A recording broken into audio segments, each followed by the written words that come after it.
Les mecs qui accusent les autres mecs de faire ça, qui disent oui mais en fait l'amitié homme-femme elle est impossible parce que les mecs ils vont toujours attendre de juste pouvoir sauter la fille.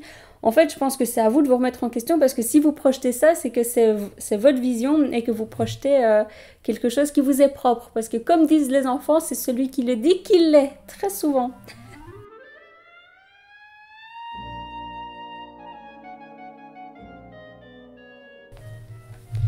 Bonjour YouTube et coucou à tous mes ex. Aujourd'hui on va parler de l'amitié homme-femme. Vidéo un petit peu improvisée. J'avais envie de faire un format un peu plus court et un peu plus rapide et j'aimerais bien tester d'autres choses aussi, filmer, enfin que ce soit un petit peu plus mobile, etc. Mais déjà mon premier défi c'est que ce soit un petit peu plus court, donc on est parti. C'est pour ça que j'ai pas passé des plombes à écrire.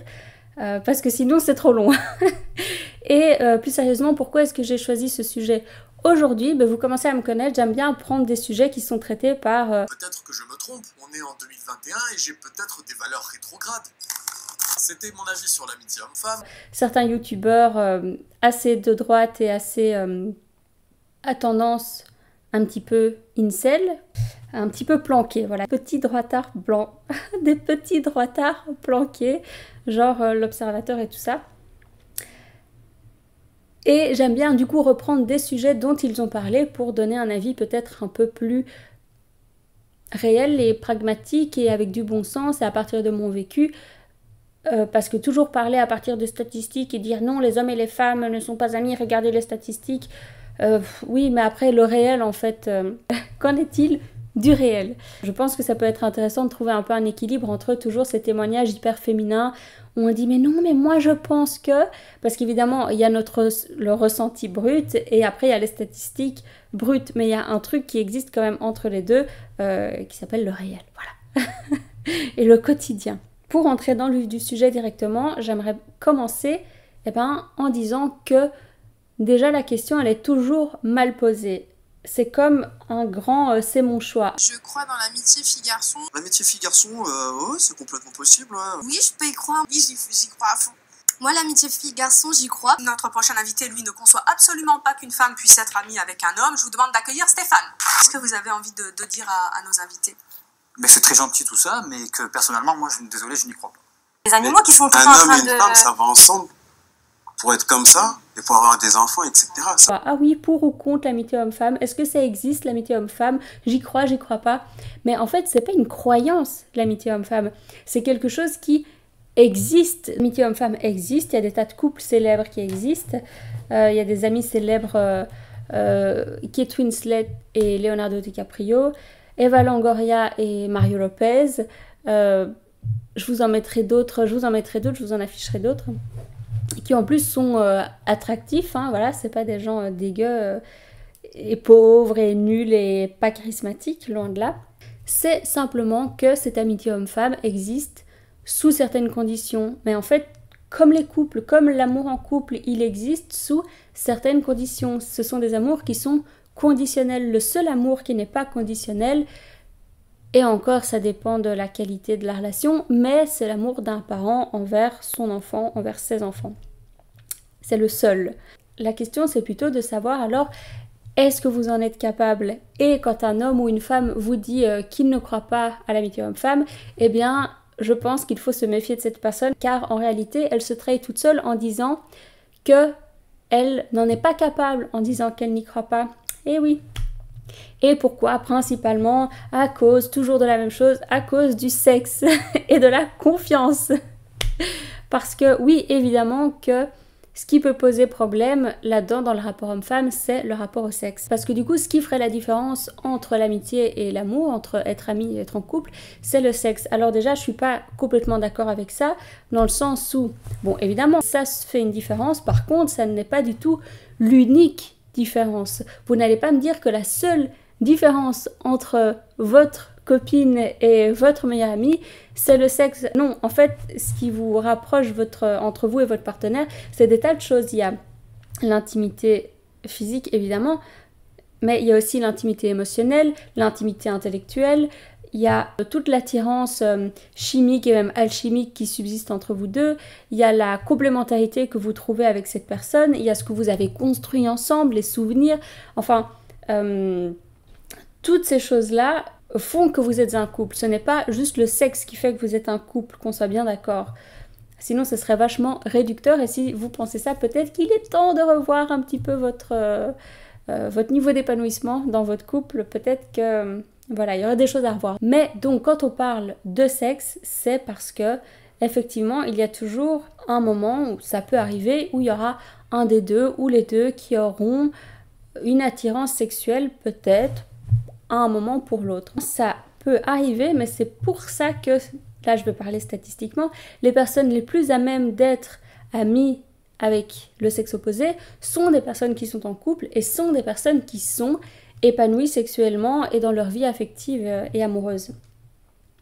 Et pourquoi? Ça veut dire qu'elles ne sont pas frustrées et qu'elles ont appris à gérer leurs pulsions. Elles savent se maîtriser, elles ne s'enflamment pas à la moindre épaule dénudée ou aller au moindre compliment, à la moindre porte tenue, parce que, enfin, moi je dis ça dans les deux sens, hein, pour les hommes comme pour les femmes. Quelqu'un qui ne va pas s'en mêler les pinceaux dès qu'il y a un petit truc qui naît avec quelqu'un du sexe opposé. Et c'est là un peu le nœud de l'affaire, c'est que, en fait, si vous avez un petit peu vécu et que vous avez une certaine maturité, vous savez que vous, comme votre partenaire, même si vous êtes en couple et que vous aimez très fort, il y aura toujours un moment où vous allez avoir envie de nouveautés. Il y a toujours un moment où vous aurez une petite pulsion, où il y aura quelqu'un qui va passer dans la rue ou à votre travail qui va vous faire de l'effet, qui va vous attirer sexuellement. Mais c'est pas pour autant que vous allez céder à cette pulsion. C'est pas pour autant que vous allez remettre votre couple en question. Vous allez laisser couler parce qu'en fait, ça prouve une seule chose, que vous êtes humain et c'est tout. Voilà. Ce serait bête d'y voir quoi que ce soit d'autre. À l'inverse, c'est justement les mecs ou même les filles qui ont peu de rapports avec le sexe opposé, qui n'ont pas beaucoup d'occasions, qui n'ont pas eu non plus beaucoup d'expérience, du coup, dès qu'elles peuvent être un petit peu de près ou de loin en contact avec le sexe opposé, ça va être vite, on va vite s'en mêler les pinceaux, mal comprendre les signaux, et le but sera principalement d'essayer d'avoir du sexe ou une relation amoureuse, affective avec cette personne. Parce que c'est ça ou rien. Donc, c'est plus cette urgence-là qui fait que, ils sont un petit peu incapables d'envisager l'amitié parce qu'en fait, c'est un luxe qu'ils ne peuvent pas encore se permettre ou qu'ils ne croient pas pouvoir se permettre. Et le seul point où là, je pourrais un petit peu rejoindre les avis que je critiquais précédemment, c'est que c'est vrai que certains mecs qui, du coup, sont dans une misère sexuelle, dans une précarité affective, vont parfois, par opportunisme, feindre une amitié en attendant un moment de faiblesse parce qu'au plus ils auront franchi des étapes, au plus ils seront proches affectivement, intellectuellement, partager des goûts, partager des habitudes, etc. Plus ce sera facile alors de sauter la dernière barrière qui est la barrière de l'intimité physique et de la sexualité. C'est vrai qu'il y a des mecs qui ont ça comme technique, mais c'est pas tous les mecs de la Terre et c'est pas non plus parce que vous êtes amis avec quelqu'un et qu'après cette relation se transforme en amour que c'était forcément de l'opportunisme et que vous attendiez tapis dans l'ombre de pouvoir sauter sur l'autre, quoi. Enfin, c'est une manière hyper triste de voir les choses et les mecs qui accusent les autres mecs de faire ça, qui disent oui mais en fait l'amitié homme-femme elle est impossible parce que les mecs ils vont toujours attendre de juste pouvoir sauter la fille. En fait je pense que c'est à vous de vous remettre en question parce que si vous projetez ça c'est que c'est votre vision et que vous projetez quelque chose qui vous est propre parce que comme disent les enfants c'est celui qui le dit qui l'est très souvent. Et pour prendre mon propre exemple, j'ai été amie pendant 5 ans avec un jeune homme, on s'entendait incroyablement bien, on avait une intimité intellectuelle, on s'amusait, on rigolait, on a découvert plein de choses ensemble, on a voyagé ensemble et ça a pris énormément de temps pour que la relation se construise et qu'il finisse par y avoir une attirance physique. Et puis à un moment, quand tous les deux on était suffisamment matures et qu'on avait évolué chacun de notre côté et qu'on s'est retrouvés, ça a été un petit peu comme une évidence et alors on s'est mis ensemble. Mais tout ce qui s'était passé avant n'était pas du pur opportunisme et sinon ça fait quand même très très long, très très long comme attente quoi. Donc j'ai cet exemple-là. Après, un de mes meilleurs amis que je connais depuis mes 16-17 ans, c'est un homme, on s'entend incroyablement bien, il ne s'est jamais rien passé entre nous, il n'y a aucune séduction entre nous. Après je ne suis pas naïve, je sais bien que comme plein de mecs il y a toujours un moment où il peut y avoir une pulsion, mais ça vient et puis ça part et puis c'est tout et on n'en parle pas et Je pense même à mon partenaire actuellement, Enfin, on a aussi des profils, moi je m'entends mieux avec les hommes en règle générale, et lui s'entend mieux avec les filles, et du coup ça nous semblait assez évident qu'on est tous les deux des amis du sexe opposé, parce que ça correspond à qui on est et à qui on a toujours été, donc voilà, mais c'est pas à propos de moi uniquement, donc je continue. Donc ce truc de elle existe ou elle n'existe pas, je vous dis elle existe sous certaines conditions, comme l'amour, et si on se basait sur toutes les histoires de tromperie, d'adultère, de divorce, alors on dirait ah oui mais l'amour n'existe pas, et le couple est voué à l'échec, c'est toujours de l'opportunisme et du mensonge. Ben oui, il y en a, mais ça n'empêche pas les vraies histoires d'amour, ça n'empêche pas les vrais couples, c'est simplement la médiocrité humaine qui fait que ça rend ça difficile. Voilà, tout simplement, mais pas impossible. Mais même l'amitié en soi, est-ce que vous avez beaucoup d'amis? Ça dépend de votre profil, mais des amis proches, on en a très peu. Parce qu'en fait, on fait peu de rencontres qualitatives. En règle générale, c'est difficile. Puis on n'a pas un temps infini à consacrer à nos amis. Et pareil pour les histoires d'amour. Combien de personnes vous ont vraiment chamboulé, ému, marqué? Ben un peu, ben voilà, c'est comme ça. C'est pas pour ça que ça n'existe pas, encore une fois. Ça dépend aussi de votre niveau d'investissement, votre niveau de qualité de présence, votre intelligence affective, sexuelle, bon, voilà quoi. Et aussi, toujours dans cette idée de s'habituer à côtoyer des personnes du sexe opposé, ben quand vous êtes en couple, c'est hyper important que vous appreniez à exister en dehors de votre couple. Et que vous soyez même heureux et heureuse que votre partenaire, eh bien, il ait son identité propre, distincte de la vôtre et du couple, et qu'il ait des amis, et qu'il ait un monde en dehors de la maison et en dehors de votre cocon de couple. C'est plus facile à comprendre pour certaines personnes que d'autres, et ça dépend pas mal finalement aussi du niveau socio-professionnel, du niveau culturel, parce que au plus vous allez avoir un job où vous allez être en contact avec toutes sortes de personnes différentes, au plus vous évoluez dans un milieu qui est mixte, où on collabore ensemble, où on crée des choses ensemble, où on se fréquente, où tout n'est pas basé que uniquement sur des rapports de séduction. Dans ce cas-là, ce sera beaucoup moins étrange et hostile de savoir que votre partenaire, ben oui, il a des amis femmes, oui, il va à des soirées où il y a des femmes qui seront habillées en tenue de soirée, même pas forcément sexy, mais voilà, qui côtoient des femmes dans toutes sortes de situations différentes. Et pour vous donner l'exemple inverse, on a tous vu ces scènes absolument pathétiques des couples tellement vrais, où en fait leur univers ne se résume qu'à leur petit appartement tout moche. Et dès que leur partenaire s'éloigne de 10 mètres du bas de l'immeuble, ils finissent par hurler par la fenêtre « Reviens !» ou ils la harcèlent par téléphone. Parce qu'en fait, leur monde se résume vraiment à cet appartement. Le monde extérieur, c'est aller au carrefour. Ils n'ont tellement aucune emprise sur le monde, aucune maîtrise sur le monde extérieur, et aussi aucune connaissance d'eux-mêmes. Dès que leur partenaire s'en va, ils ont l'air de se retrouver face à leur vide existentiel et ils ne peuvent le supporter que 5 minutes avant de partir en vrille. Bon, c'était triste, mais voilà, vaut mieux en rigoler, quoi. Je t'enferme. Ouais. Moi, je t'aime par la fenêtre. Viens me dire je t'aime à la fenêtre. Je t'aime fort, je t'aime. Moi aussi, je t'aime, mon bébé. Je me dépêche. Quand t'es pas avec moi, je suis pas bien. C'est comme ça. J'ai un manque. On est toujours à un joie de quinte avec moi.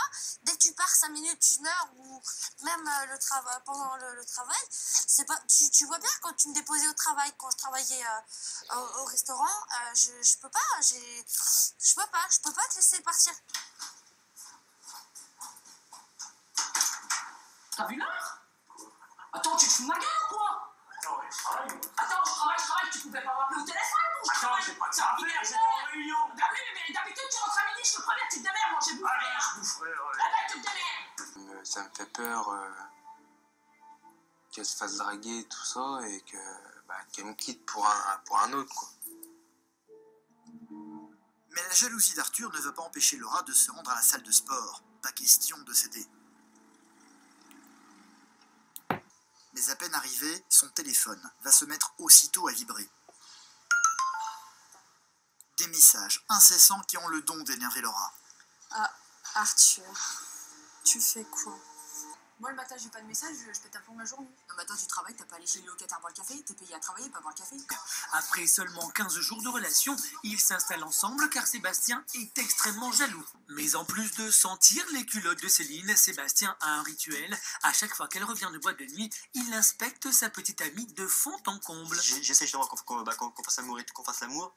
Parce que je me dis, si jamais un jour je vois que, comme on dit les filles, si jamais je vois qu'un jour elle refuse, ça voudrait dire que peut-être cette soirée-là, elle a couché avec quelqu'un d'autre, ou si elle accepte de faire l'amour en sortant de boîte, ça me rassure, parce que je me dis, bon bah c'est bon, elle a encore envie de moi, je pense pas qu'elle a été voir quelqu'un d'autre, donc déjà c'est bon, je sais que c'est...